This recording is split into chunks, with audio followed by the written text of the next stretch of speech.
বোরো ধানের মাজরা এই মুহূর্তের সব থেকে বড় সমস্যা এবং আলোচিত বিষয় আমরা যারা বোরো ধান চাষ করেছি। আজকের ভিডিওতে আলোচনা করব তিনটে পয়েন্ট, যে তিনটে পয়েন্ট আপনারা মেনে চললে আপনার জমিতে মাজরা লাগবে না। আর তারপরে মাজরা যদি জমিতে লেগেও যায় হালকা, সেই মাজরা আপনারা কিভাবে নিয়ন্ত্রণ করবেন, অথবা ভারী আক্রমণও যে সমস্ত জমিতে দেখা দেয় সেক্ষেত্রে কোন স্প্রে করবেন, যাতে করে আপনার 15 থেকে 16 দিন পর্যন্ত কোনো প্রকারের চিন্তা করার আপনার দরকার নেই। আপনার জমি কিন্তু মাজরা শূন্য রাখতে হবে, এটাই হচ্ছে আমাদের টার্গেট। দেখুন, এই মাজরা নিয়ন্ত্রণ কিন্তু একটা সোজা বিষয়। আপনি যদি এই মাজরা সম্পর্কে জানতে পারেন বিষয়টা কি, তাহলে আপনার জমিতে মাজরার অ্যাটাকই হবে না। কিন্তু আপনার পরিচর্যার যদি গাফিলতি দেখা যায়, মোটামুটি তিনটে পয়েন্ট আপনি যদি মেনে না চলেন, তাহলে কিন্তু আপনার জমিতে মাজরার অ্যাটাক হবে। এমন একটা সময় আসবে আপনার জমিতে মাজরা আপনি নিয়ন্ত্রণেও করতে পারবেন না। আবার যখন শীষ বার হবে তখন আপনার কিন্তু মনটা খারাপ হবে। আবার যাদের ধানের বয়স মোটামুটি আপনার 20 থেকে 25 দিন, তখনও ধানে একটা সমস্যা দেখতে পাবেন। মূলত মাজরা দুটো সময় আমরা দেখতে পাই। ধান রোপণ করার পর 20 থেকে 25 দিনের মাঝখানে আপনারা দেখবেন শুকিয়ে যাচ্ছে, মাঝের পাতাটা ধরে টান দেবেন, টান দেওয়ার পর দেখতে পাবেন খুব সহজেই সেই মাঝের যে পাতাটা সেটা উঠে আসছে, এটাকে আমরা বলি ডেড হার্ট। আর একটা যখন ধানের শীষগুলো বার হচ্ছে, সবুজ শীষের মাঝখানে সাদা শীষ, কোনো কোনো জমিতে অসংখ্য সাদা শীষ বার হয়, 30% পর্যন্ত ধানের ফলন কিন্তু ব্যাহত হয়। তো এইটাকে বলা হয় হোয়াইট হেড বা ডেড হেড।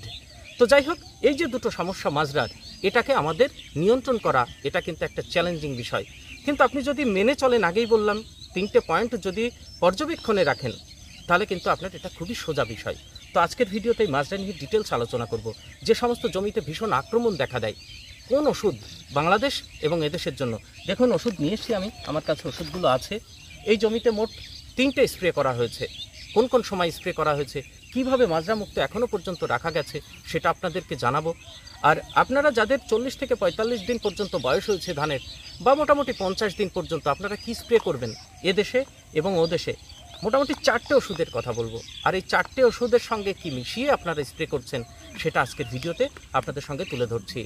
যে সমস্ত চাষি ভাই আপনারা প্রথম চ্যানেলে আসলেন, চ্যানেলটিকে সাবস্ক্রাইব করতে পারেন, বেল আইকনটি প্রেস করে রাখতে পারেন, কারণ ধানের পরিচর্যা দেখবেন প্রথম থেকে বীজ নির্বাচন থেকে শুরু করে আগাম আপনাদের কাছে আমি কিন্তু তুলে ধরছি। এই দেখুন, এই যে ধানের বয়সটা দেখছেন, আজ 47 দিন বয়স, ঠিক না? এই 47 দিন বয়সে এখানে যা যা পরিচর্যা করেছি সব কিন্তু আপনাদের চ্যানেলে দেওয়া আছে। প্রধান চাপান, মিনি চাপান, কাদাতে কোন সার, কোন ওষুধের স্প্রে 34 দিনের মাথায় করা হয়েছে, সব কিন্তু এখানে দেওয়া আছে।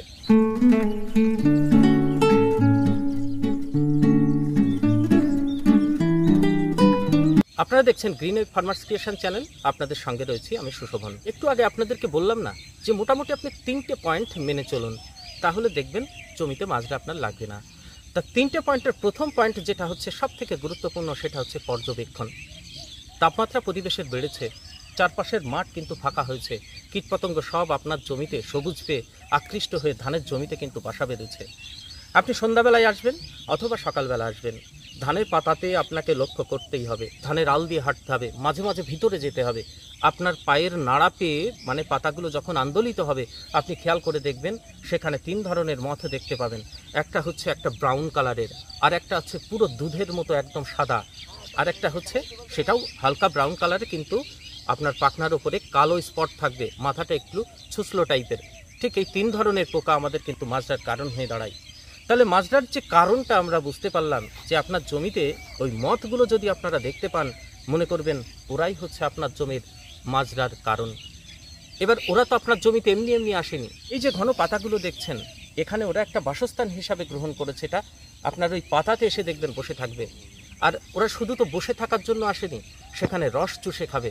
এখানেই শেষ নয়, ওরা এখানে বংশ বিস্তার করবে। তাদের লাইফ সাইকেল যেটা এখান থেকে শুরুয়াত করবে।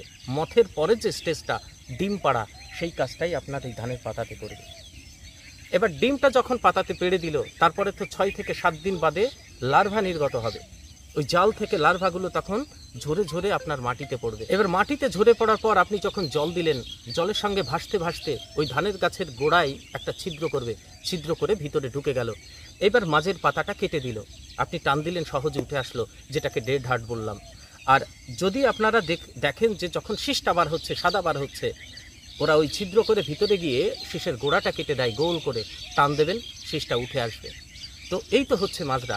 তাহলে মাজরার কারণ আপনি যখন বুঝতে পারলেন যে ওই যে মথ, 3 ধরনের মথ বললাম, ওই মথগুলোকে যদি আপনি মারতে পারতেন তাহলে তো মাজরা আপনার জমিতে আসতোই না। তাহলে এই মথগুলো মারা দেখুন কত সোজা বিষয়। কীটপতঙ্গ মারা বা মথ মারা যে কোনো টেকনিক্যাল আপনার জমিতে যদি স্প্রে করতেন, হালকা হোক ভারী হোক, নিয়ন্ত্রণ করা সম্ভব হতো।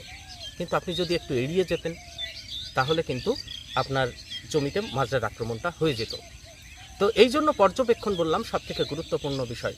2 নম্বর পয়েন্ট হচ্ছে নিরবিচ্ছিন্নতা কার ওষুধ প্রয়োগের। এর খেয়াল করে দেখুন বাজারে আমাদের বিভিন্ন ধরনের টেকনিক্যালের ওষুধ পাওয়া যায়। কারো কার্যকাল 7 দিন, কারো কার্যকাল 12 দিন, কারো কার্যকাল 15 দিন পর্যন্ত। এবার আপনি ধরুন 7 দিনের একটা কার্যকালের ওষুধ জমিতে স্প্রে করলেন মথ নিয়ন্ত্রণের, কিন্তু 7 দিন বাদে আপনি ওষুধটা দিলেন না, সেটা চলে গেল 12 দিন, 15 দিন বাদে গিয়ে আপনি আবার ওষুধ দিতে আসলেন। তাহলে ওই যে আপনার বললাম নিরবিচ্ছিন্ন রাখতে হবে, কন্টিনিউয়াসলি প্রসেস রাখতে হবে, সেখানে কিন্তু আপনার ব্রেক হলো। আর ওই ব্রেকের ভিতরে আপনার ধানের পাতায় ওরা যদি আপনার ডিমটা পেড়ে দেয় তখন কি হলো? ডিম পাড়া হয়ে গেল, সেখান থেকে লার্ভা তো হবেই, আপনার ধানের জমিতে তো মানে মাজরার আক্রমণ হবেই। তো এই যে নিরবিচ্ছিন্নতা এটা আপনাকে বজায় রাখতে হবে। মানে যে ওষুধটা প্রয়োগ করছেন তার কার্যকাল 7 দিন হলে 6 দিনের মাথায় জমিতে আপনার আর একটা মথ মারা ওষুধ দিতে হবে। এইবার যেটা 12 দিন সেটা আপনি 11 দিনের মাথায় একটা ওষুধ স্প্রে করে দেবেন। তো এইভাবে যদি আপনি নিয়ন্ত্রণে রাখতেন মথগুলো, তাহলে হেভি টেকনিক্যালের ওষুধ আমাদের জমিতে প্রয়োগ করা লাগেই না। শুধু মথ নিয়ন্ত্রণের মধ্য দিয়ে কিন্তু মাজরা নিয়ন্ত্রণ করা সম্ভব হয়। এবার পরের যে পয়েন্টটা, ধরুন আপনি ভুলটা করে ফেলেছেন, 7 দিনে আপনি ওষুধটা দেননি, 12 দিনের মাথায় দিলেন, ব্রেক হয়ে গেল, তাহলে সেখানে ওরা ডিমও পেড়ে ফেললো, লার্ভা বার হবে হবে ভাব। তাহলে ঠিক সেই সময় আপনারা যে ওষুধটা নির্বাচন করবেন, দেখুন এই পয়েন্টটা হচ্ছে ওষুধ নির্বাচন। এমন একটা ওষুধ নির্বাচন করবেন যেটাতে আপনার ডিমও মারা যাবে, আবার যে লার্ভাটা হয়েছিল লার্ভাটাও মারা যাবে, আবার ওপরে মথগুলোও মারা যাবে। তো এই পয়েন্টটাও গুরুত্বপূর্ণ। তো এই 3টে পয়েন্টের মিলিত প্রভাবে আমরা মাজরা শূন্য ধান কিন্তু করতে পারবো। তো সেই ওষুধগুলো কী কী আসুন এইবার আপনাদের সঙ্গে আলোচনা করি। দেখুন ওষুধগুলো বাংলাদেশ এবং এদেশে 2 দেশের জন্যই আমি ওষুধের কথা বলবো। এইবার আমি বলবো ধানের ক্ষেত্রে পরীক্ষা করার কোনো প্রয়োজন নেই। দেখুন নতুন ধরনের ওষুধ নিয়ে পরীক্ষা করাটা নতুন টেকনিক্যাল একটা রিস্কের বিষয় হয়ে যায়। তো আপনাদের করতে হবে কি, যে ওষুধটা খুব সুন্দর কাজ হচ্ছে ট্রাই করবেন, সেই ওষুধগুলোই দেবেন। বছরের পর বছর চাষি ভাইরাই যেটাতে কাজ পেয়ে আসেন ঠিকঠাক, কিছু নতুন ওষুধ, কিছু পুরনো ওষুধ, তো সেই ওষুধের কথা আপনাদেরকে তুলে ধরছি। তো 42 থেকে মোটামুটি 50 দিনের মাঝখানে এই যে মাজরা নিয়ন্ত্রণের জন্য এই সময় আপনারা 2 ধরনের টেকনিক্যাল ব্যবহার করবেন। এক, ওপরে বললাম মথ মারার জন্য, কারণ ধানের পাতা তো ঘন হয়েছে, এর ভিতরে মথ লুকিয়ে থাকতে পারে। 2, ওই মথ যদি ভুলবশত ডিম পেড়ে থাকে বা লার্ভা যদি ডিম থেকে বার হতে থাকে, তাহলে মথ মারা এবং লার্ভা মারা, এই 3টে বিষয় মাথায় রেখে আমাদের ওষুধ প্রয়োগ করতে হচ্ছে। তা এর জন্য আমি আপনাদের মথ মারার জন্য যেটা প্রথমে দেবেন সেটার কথা বলি। দেখুন মথ মারার জন্য আপনারা টাটা কোম্পানির অ্যাসিফেট, বাংলাদেশ এদেশে সমস্ত জায়গায় পাওয়া যায়। আমি টেকনিক্যালের কথাটা বলি, এই যে টাটা অ্যাসাটপ, এর টেকনিক্যাল হচ্ছে অ্যাসিফেট 75%, কেমন পাউডার ফর্মে আছে 75%। এই অ্যাসিফেট আপনারা এটা ব্যবহার করতে পারেন। এই দেখুন এটা 15 লিটার জলে আপনারা 30 গ্রাম ব্যবহার করবেন। 15 লিটার জলে 30 গ্রাম দিয়ে জমিতে আপনারা স্প্রে করবেন। এর সঙ্গে আমাদের যেটা লার্ভা ডিম মারতে হবে সেটা নষ্ট করার জন্য যেটা ব্যবহার করবেন সেটা হচ্ছে ওষুধটার দিকে খেয়াল করুন। এটা হচ্ছে করপ্রাইমা। এই জমিতে 42 দিনের মাথায় এর করপ্রাইমাটা দেওয়া আছে এবং সুন্দরভাবে নিয়ন্ত্রণে কিন্তু রাখা গেছে। করপ্রাইমা খেয়াল করে দেখুন, এফএমসি কোম্পানির।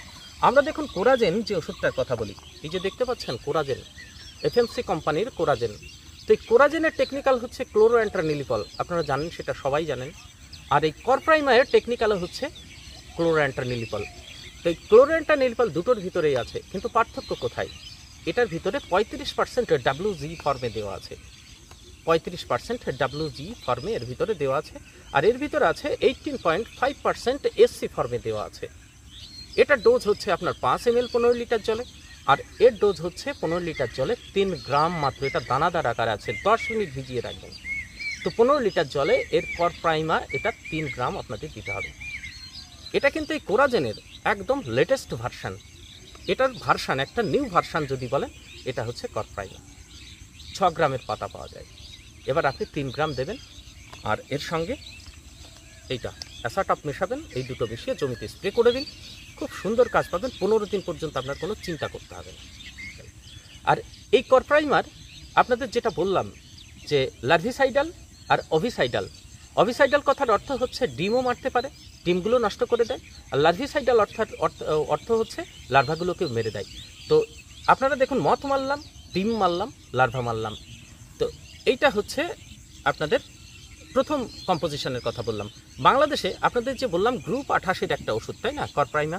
তো বাংলাদেশেও গ্রুপ 28-এর যে ওষুধটা আছে সেটা হচ্ছে বেল্ট এক্সপার্ট, বায়ার কোম্পানির বেল্ট এক্সপার্ট। ফ্লুভেন ডায়ামাইড, যেটা ডায়ামাইড গ্রুপের ফ্লুভেন ডায়ামাইড বেল্ট এক্সপার্টের ভিতরে আছে। তাহলে আপনারা ওখানে বেল্ট এক্সপার্ট ব্যবহার করতে পারেন। তাহলে বেল্ট এক্সপার্ট আর আমরা এখানে ব্যবহার করব করপ্রাইমা, আর সঙ্গে অ্যাসাটাপ মেশাবেন প্রথম।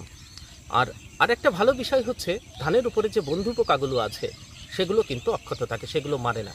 এই যে ক্লোরোঅ্যান্টানিরপল বলা হচ্ছে বা গ্রুপ 28-এর যে ওষুধ ফ্লুভেন্ডামাইড যে ওষুধগুলো বলা হচ্ছে টেকনিক্যালটা, এগুলো কিন্তু বন্ধু পোকাকে সেফ রাখে। এবার আমাদের এখানে এবং বাংলাদেশে দ্বিতীয় যে ওষুধের কথা বলবো সেটা হচ্ছে আইসোসাইক্লোসেরাম। দেখুন, ইনসিপিও বাংলাদেশেও পাবেন আপনারা, এখানেও আমরা পাবো। সিনজেন্টা কোম্পানির একটা দারুণ ওষুধ, সেটা হচ্ছে আইসোসাইক্লোসেরাম। এটা ব্যবহার করতে পারেন।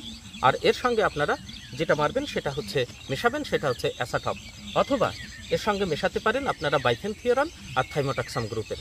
থাইমোটাক্সাম, বাইফেনথিওরান আর এদিক আইসোসাইক্লোসেরাম, এই তিনটে হচ্ছে খুব সুন্দর একটা মিশ্রণ হবে। এটা হচ্ছে উইলউড কোম্পানির বায়োএক্সাম। এই বায়োএক্সামের ভিতরে আছে বাইফেনথিওরান, থাইমোটাক্সাম।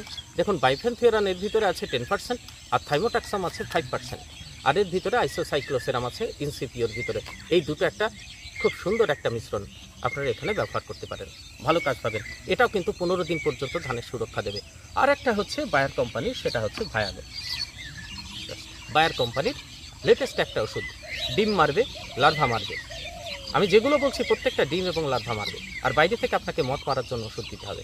এর ভিতরে টেকনিক্যাল হচ্ছে টেট্রানিলিপল। টেট্রানিলিপল 18.18% এসসি ফর্মে আছে এই ভায়াগো। তো ভায়াগো আপনারা ব্যবহার করতে পারেন। এর সঙ্গেও আপনারা অ্যাসাটপ অথবা থাইমোটাক্সাম, বাইফেনথিওরান এই গ্রুপের ওষুধ আপনারা মেশান। আপনার টার্গেট থাকবে, মানে ওপরে মত মারার বিভিন্ন ধরনের টেকনিক্যাল পাওয়া যায়, ভালো কোম্পানির ব্যবহার করবেন। আর মূল যে টেকনিক্যাল সেটা এই যে টেট্রানিলপল 18.8, এটা ব্যবহার করবেন।